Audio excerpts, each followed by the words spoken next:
He said he wanted to build a telescope big enough to peer into the very gates of heaven to see if there's anyone there. About 75 years ago, a Texas banker left the bulk of his fortune to build an astronomical observatory.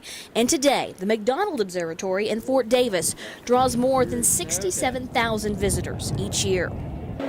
Today, it's one of the premier astronomical research facilities in the world. We have the largest telescope in North America. It'll soon be tied for second largest in the world. The observatory is located in a remote corner of West Texas, and it pays off, with impressive views of the Milky Way and a glimpse of the heavens millions of miles away. This location in West Texas is great. We're on top of Mount Locke at 6,800 feet.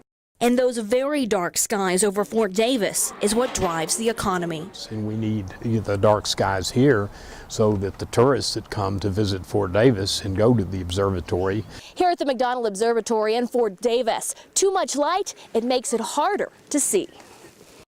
That was the brightest thing in our sky, was El Paso. Now the northern horizon up toward Midland, Odessa, the Permian Basin area is, over the past 4 years, has just lit up. More drilling across the basin is causing a glare on the horizon, impacting the view of the night sky. First, it's kind of like, what? It's not on their radar. It's not something they even think about. The oil industry's been lighting their job. They've been lighting their work the same way for 100 years. It's 10% technology. It's 90% education and awareness. Most people just don't think about how they light at night. We even took to the skies to see the lights from rigs that now glow 24/7 in an otherwise empty landscape.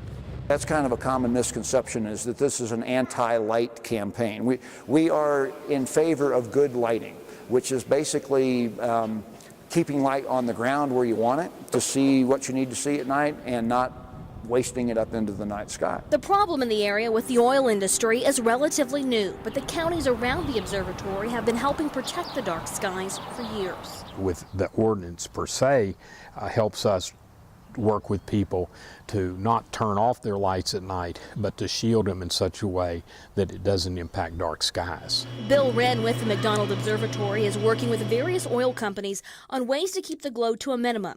Examples include shields around lighting to reduce glare. We are encouraging people to use light fixtures that are designed to put the light where you want it so you can see well at night and keep the skies dark. We talked with Aaron Hunter with the Society of Petroleum Engineers. He explained that most in the oil industry are not aware of the problem. Our lights can be seen all the way down into Fort Davis. It's kind of a big deal, and if people realize that, and if they look at where the light's pointing, if they look at where their own light's pointing, they'll be more aware of where it's going. He said there are solutions that would work well for both stargazers and the oil industry. So if we can just tilt our lights down towards the ground to light up what we really need to light up, number one, it provides more light on the ground and makes it safer, and we're not putting any light up in the sky. Dark skies are disappearing across the nation, and many children have never seen the stars. Take a look at this picture from 1908 in Los Angeles, and then again in 2008. Some of the darkest skies left for any major observatory in the world, certainly in North America. For the McDonald Observatory, they hope that by shining some light on the issue, the skies can stay dark in West Texas for generations to come. So cost efficiency, reducing glare, better visibility at night, and oh, by the way, it just happens to keep the skies dark. With photojournalist Adrian Escajeda, I'm Haley Burks for CBS 7 News.